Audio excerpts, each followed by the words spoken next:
1958, por tanto, muy anterior a lo que va a ser su pensamiento filosófico. Y no he escrito, no he anotado hasta cuándo, pero probablemente hasta los años 2011-2012 se editan sus últimas obras, ¿no? De Dolor entre cristales, Balcón en la bahía, etcétera, ¿no? Hijos del encuentro, etc.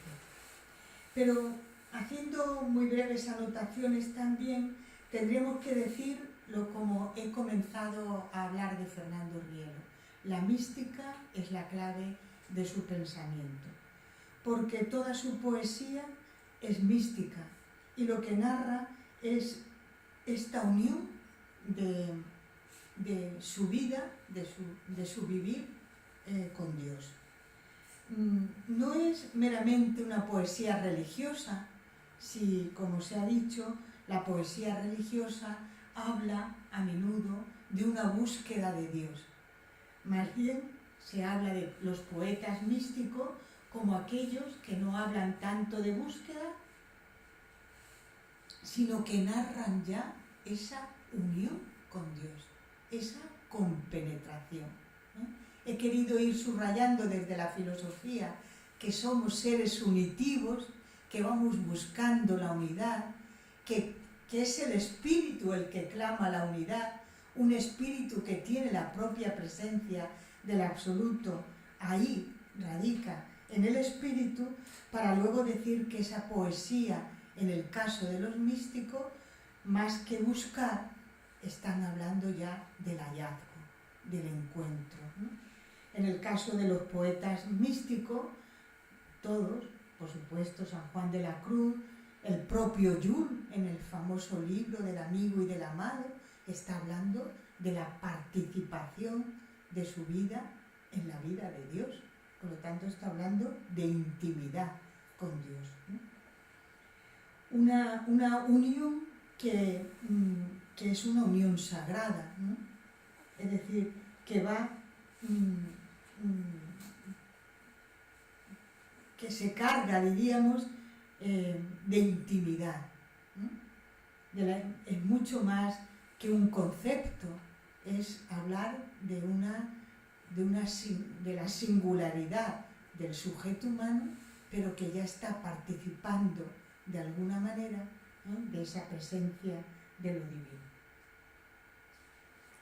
En alguno de los prólogos del libro, yo creo que, bueno, no lo he anotado, si os digo la verdad, pero en alguno de los prólogos o en la reedición de Dios y Árbol, cuando en 1979 se dice: el tema de mi poesía es uno, está hablando el propio Fernando Rielo, y por su magnitud el único perenne. Yo te ofrezco en suma una imagen de Dios como la forma egregia de nuestro destino y del que tú eres como ser humano su árbol. Sí, quería hacer alusión a que en las Vírgenes Sombra dice: no hay poema rieliano que carezca de la tensión amorosa entre el creador y la criatura. Esto es a lo que entendemos por poesía mística, es decir, una tensión, pero una tensión que significa unión, ¿no? Es decir, esa apertura hacia Dios, en el que esa tensión es la relación amorosa entre Dios, entre el Creador y la criatura, ¿no? El amor, voy a citar algún poema, queriendo explicar esto mismo, ¿no?, que en Fernando Rielo vive solo de un único tema, que es este tema de la unión. Hay este poema que titula Tu palabra. He oído, Dios mío, tu palabra. No dice como las demás. Tu palabra es tan esbelta y pura que con la claridad se confunde, que si digo del agua, no, nunca se repite. Un amor que que es plenitud, que es claridad, que no es ya esa búsqueda que a veces se produce mucho en el poeta religioso, que es amargura, que es ausencia, que es rechazo incluso, ¿no?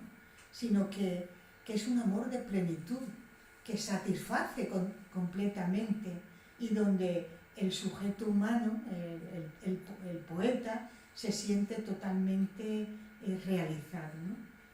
Como este poema que titula Vuelvo de ti. Vuelvo de ti, no sé cuántas veces.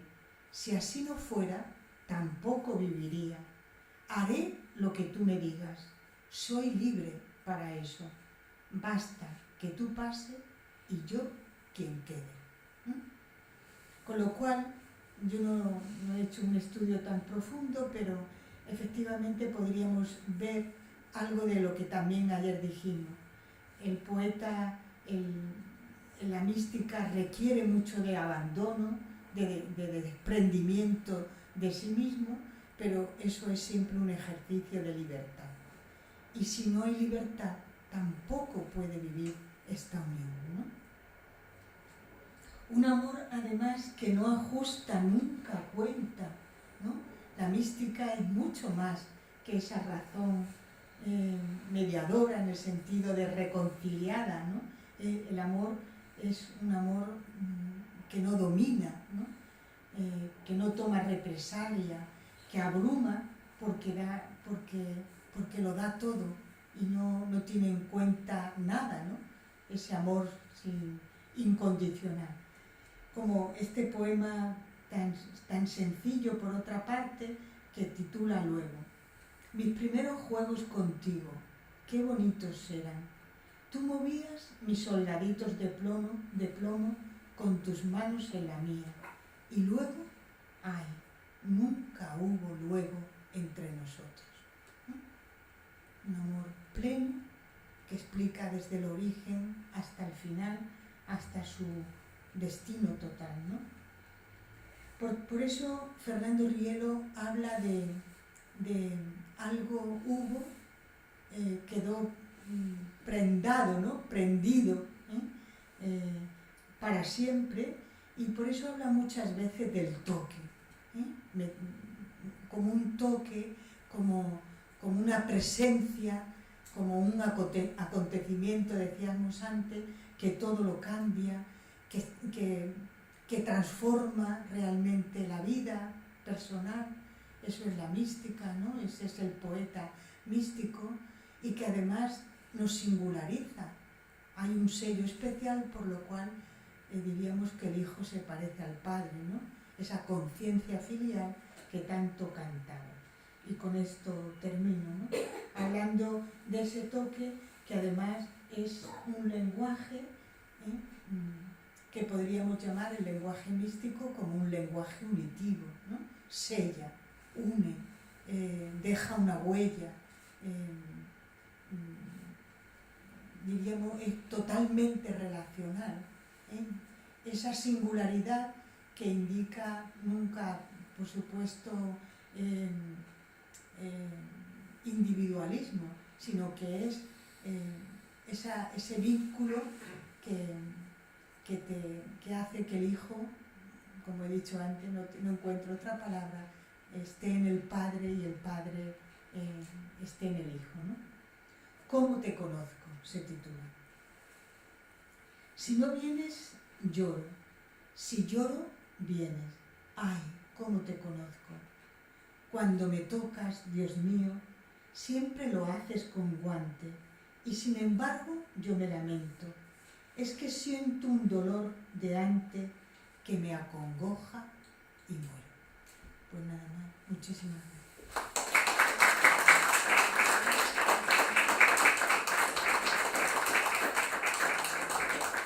Bueno, si os parece, hacemos un breve coloquio. Lo de breve es por no cansarles más y terminamos.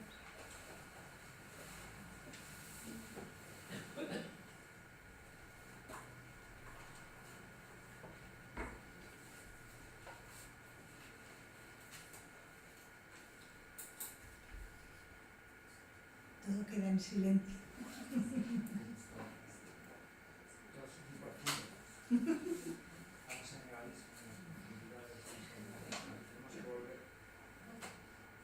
Hay que dormirse arriba en la luz, pero abrirse a la revelación. La luz que llega a las profundidades, llega allí, de ahí está la luz, lo profundo. A mí a veces me han preguntado por qué me gustó María Zambrano, porque en realidad yo conocí a María Zambrano nunca personalmente, siempre a través de su obra, y fue en el año 86, ¿no?, cuando yo perdí la plaza aquí en La Laguna, y una vicerrectora me dijo, vete a algún sitio, ¿eh?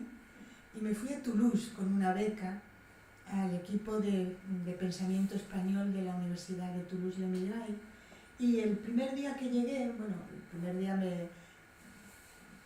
primer día que llegué a la universidad, Alain Guy me ofreció un libro y al dármelo me dijo, ¿conoces a María Zambrano?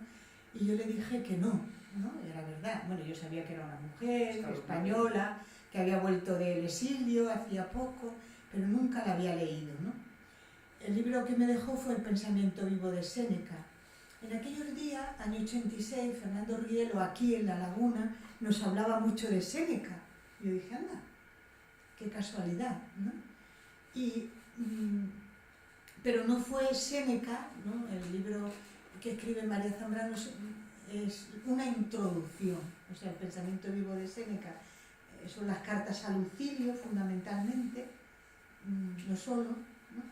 Y ella hace una introducción preciosa, y entonces habla de que se necesita tener padres, ¿no? Se necesitan modelos para poder pensar. Entonces, a mí diríamos que María Zambrano me recordó a Fernando Rielo. Le leí porque me lo pidieron, ¿eh? Es más, Alain Guy me dijo, ¿por qué no lo lees un poquito? Y habla de Séneca, que vamos a tener un acto, y por supuesto hablas en francés. Entonces a mí me hizo meterme mucho esos días en aquella, y hablar brevemente, porque tenía que hablar en francés, ¿no? Pero María Zambrano me recuerda a muchas de las cosas de las que he hablado de Fernando Rielo, ¿no? Esa necesidad de ir a un modelo, ¿no?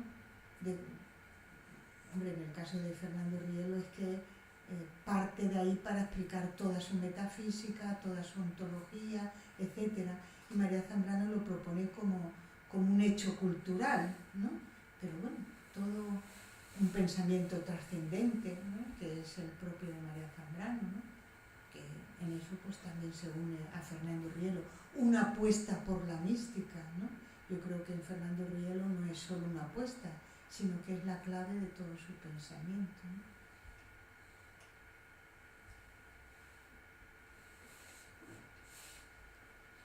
Bueno, pues si no hay preguntas, lo dejamos aquí. Y el